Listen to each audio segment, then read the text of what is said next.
Suppose that तुम अपने mobile को स्क्रॉल कर रहे हो एंड तुमको एक घड़ी दिखाई देती है जो कि तुमको काफी पसंद आती है, बट इसमें एक प्रॉब्लम है। ये जो घड़ी है ये मैन्युफैक्चर होती है अमेरिका में। तो अब तुम इसको कैसे मंगाओगे? सिंपली 3 से 4 क्लिक करोगे एंड अपना ऑर्डर प्लेस कर दोगे और कुछ दिनों बाद घड़ी होगी तुम्हारे हाथ। लेकिन अब सवाल आता है, आखिर ये सब किसकी वजह से पॉसिबल हो पाया? तो इसका आंसर है ग्लोबलाइजेशन। तो क्लास 10th का हिस्ट्री का ये chapter the making of global world तुमको बताता है आखिर ये सब कैसे पॉसिबल हुआ और कैसे आज चाइना में हुए कांड की सबसे पहले खबर हम इंडियंस को लग जाती है। अब लेकिन इस सब के बारे में डिटेल में जानने के लिए हमको जाना पड़ेगा प्री मॉडर्न हिस्ट्री के समय पर। क्यों? क्या हुई? क्योंकि वहाँ से ही तुमको एग्जैक्टली पता लगेगा आखिर ये वर्ल्ड जो है ये एक साथ लिंक कैसे हुआ और इसमें किस किस के क्या कारनामे थे। तो अगर तुम चाहते हो सबको सही से समझना तो बस वीडियो को 2x पे बिल्कुल मत देखो। और हाँ, अगर तुम एग्जाम टाइम से कुछ देर पहले ही पढ़ते हो तो then press the white subscribe button. वो बटन सिर्फ हैंग हो जाना चाहिए और मैं कुछ नहीं जानता।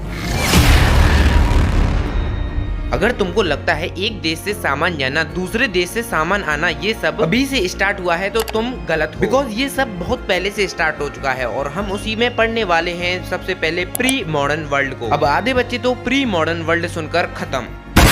तो सुनो, मॉडर्न वर्ल्ड से पहले के समय को प्री मॉडर्न वर्ल्ड बोलते हैं और इस प्री मॉडर्न वर्ल्ड में जो चीजों का एक्सचेंज का सिस्टम स्टार्ट होता है वो होता है सिल्क रूट से। अब सुनो, सिल्क रूट कोई एक रूट नहीं बल्कि ये वो रूट्स थे जो कि पूरे वर्ल्ड को एक साथ लिंक करते थे और सिल्क रूट की वजह से जो है नॉर्थ अफ्रीका, यूरोप और एशिया भी एक दूसरे के साथ अच्छे से लिंक हो गए थे। और ये जो सिल्क रूट है इन्होंने एक्सचेंज और ट्रेड को हैंड टू हैंड बना दिया था, यानी कि एक हाथ से सामान दो और एक हाथ से सामान लो। अब ये जो दो लोग हैं जो सामान देने जा रहा है और सामान लेने आ रहा है, ये खाली पेट तो जाएंगे नहीं, ये अपने साथ कैरी करते थे फूड्स आइटम और इसकी वजह से एक डिश को दूसरे देश में भी खाने जाने लगा। जैसे कि आज जो हम ठूस ठूस कर नूडल्स खाते हैं वो एक्चुअली में ओरिजिनेट हुए हैं चाइना से, यानी चाइना से आए और जब ये वेस्टर्न कंट्रीज में गए तो इनका नाम हो गया स्पेगेटी, यानी कि रंग रूप टेस्ट सब एक बट नाम अनेक।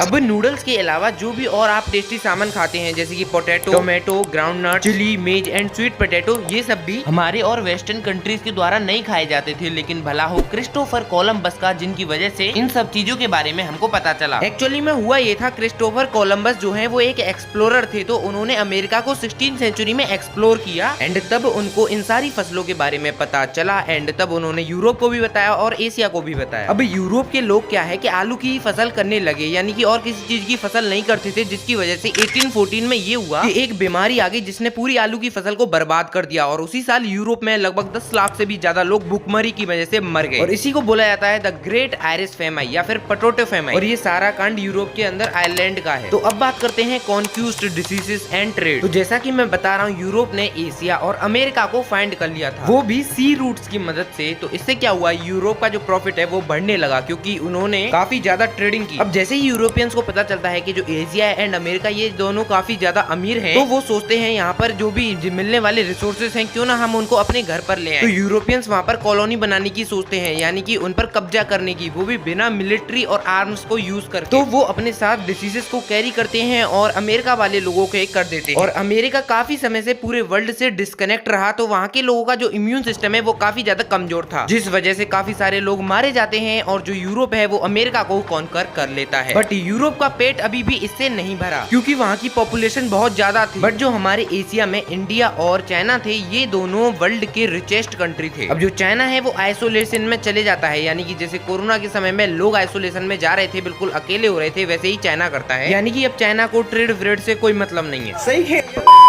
जिसकी वजह से अमेरिका का इम्पोर्टेंस बढ़ता जाता है और उनकी जगह जो यूरोप है वो बन जाता है the centre of world trade. अब बारी है 19th सेंचुरी को समझने की, यानी कि 1815 से लेके 1914 ग्लोबलाइजेशन में एक बहुत ही बड़ा इम्पैक्ट क्रिएट होता है और जो वर्ल्ड है इस समय वो economically, politically, socially, culture and technology के मामले में काफी ज्यादा चेंज हो जाता है। अब इस समय सबसे ज्यादा 3 फ्लो हो रहे थे। पहला था फ्लो ऑफ ट्रेड, जिसमें लोग कपड़े और गेहूं जैसी चीजों का ट्रेड कर रहे थे। दूसरा है फ्लो ऑफ लेबर, यानी कि सिर्फ कपड़े और गेहूं इधर उधर नहीं जा रहे थे बल्कि लोग भी इधर उधर काम की तलाश में जा रहे थे, जिससे कि अनएम्प्लॉयमेंट कम हो रहा था। और तीसरा था फ्लो ऑफ कैपिटल, यानी कि जो इन्वेस्टर थे वो अपने रुपए को इन्वेस्ट करने के लिए इधर से उधर माइग्रेट कर रहे थे। तो अब हमको पढ़ना है the world economy takes place, यानी कि इसमें ये होता है सारी कंट्रीज ये सोचती हैं कि हम सेल्फ सफिशिएंट बनेंगे और किसी भी अदर कंट्री पे फूड के लिए डिपेंडेंट नहीं रहेंगे। अब यूरोप की एक कंट्री थी जिसका नाम था ब्रिटेन। अब ब्रिटेन में हाई पॉपुलेशन होने की वजह से क्या होता है कि फूड ग्रेन्स यानी कि अनाज की जो डिमांड है वो बढ़ जाती है। अब ऐसे में जो बड़े बड़े लैंड के जो मालिक होते हैं वो ब्रिटिश गवर्नमेंट पे प्रेशर करते हैं कि आप जो है बाहर से आने वाले कॉर्न और अदर फूड आइटम पे रोक लगा दीजिए, जिससे कि जो हमारे ब्रिटेन के लैंड ग्रुप्स हैं उनको फायदा हो सके। लेकिन होता कुछ उल्टा है, अब बाहर से इम्पोर्ट बंद हो चुका था और इस चीज की डिमांड जो है वो काफी हाई, तो इस चीज से जो है फूड के पैसे काफी ज्यादा बढ़ जाते हैं और ये जो कॉर्न लॉ है ये काफी बेकार साबित होता है। अब आधे लोग तो यही सोच रहे होंगे ये कॉर्न लॉ क्या है। तो जो गवर्नमेंट ने बाहर से फूड आने पर मना कर दिया था और जो बैन लगा दिया था वही कॉर्न लॉ है। अब अनडवेलर और इंडस्ट्री के लोग जो है वो कॉर्न लॉ को हटाने की मांग करते हैं, जिससे कि जो फूड प्राइसेस हैं वो कम हो चुके हैं। तो अब गवर्नमेंट कहती है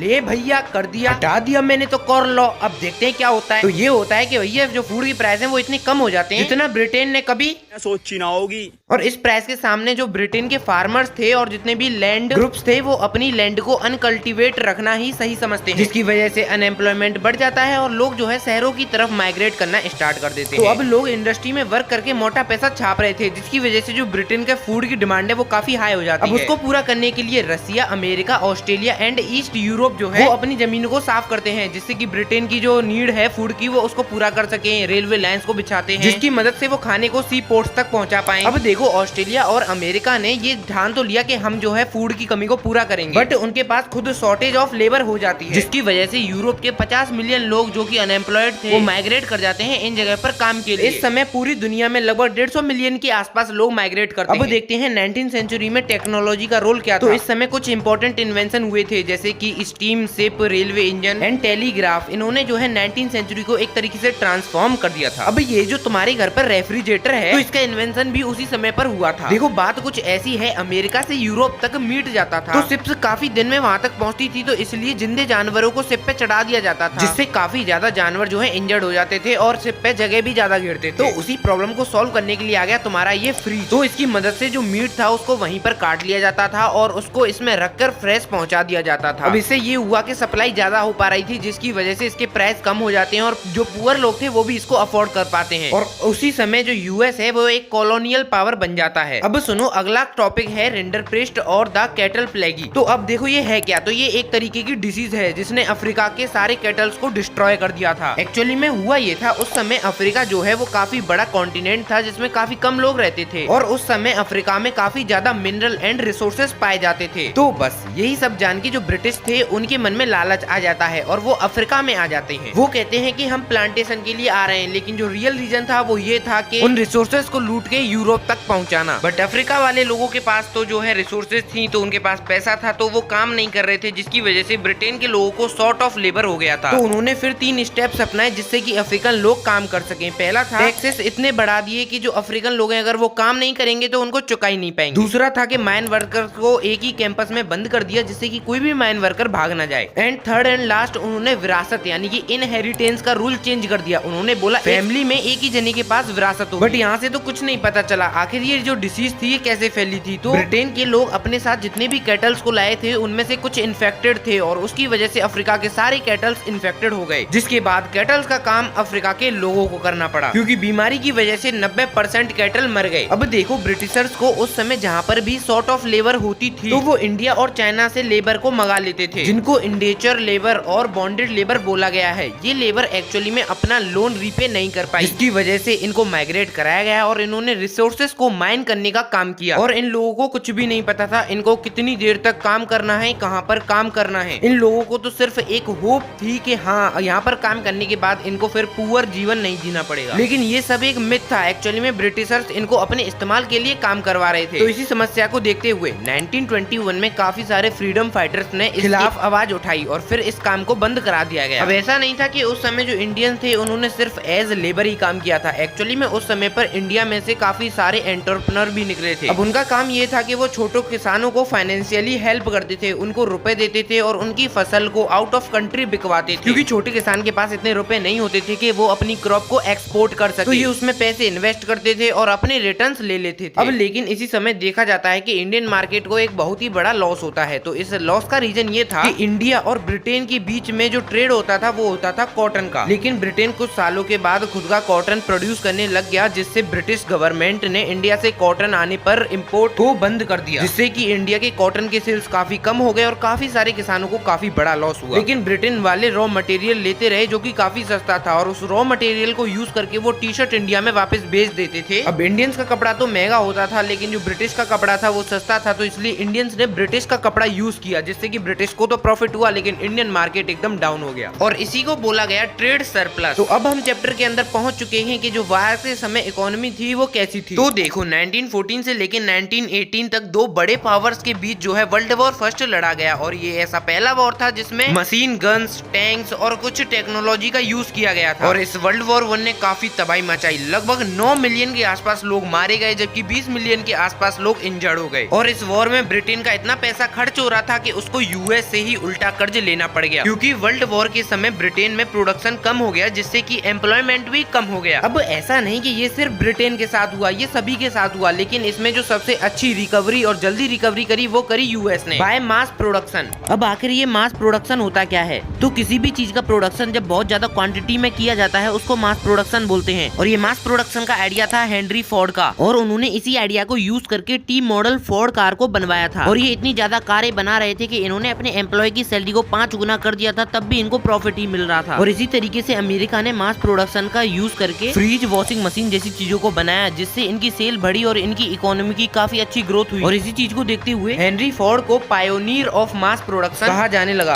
अब समय था 1929 और इस समय क्या होता है, द ग्रेट डिप्रेशन, यानी कि वर्ल्ड की इकोनॉमी डिप्रेशन में चली जाती है। बट ये सब कैसे हुआ? प्रोडक्शन कम, एम्प्लॉयमेंट कम, ट्रेड कम। तो इसके मेनली 2 से 3 रीजन थे। पहला रीजन था कि ज्यादा प्रोडक्शन हो जाना एग्रीकल्चर फील्ड में, जिससे कुछ जो चीजों की रेट थी वो गिरने लगी। जिन फार्मर्स ने लोन लेके फार्मिंग की थी वो लॉस में जाने लगे, और ये देखकर फार्मर सोचते हैं कि हमको थोड़ा और प्रोडक्शन करना चाहिए जिससे कि हम अपने लॉस को रिकवर कर सकें। बट होता उल्टा है, एंड इस बार तो सारी क्रॉप सड़ भी जाती हैं।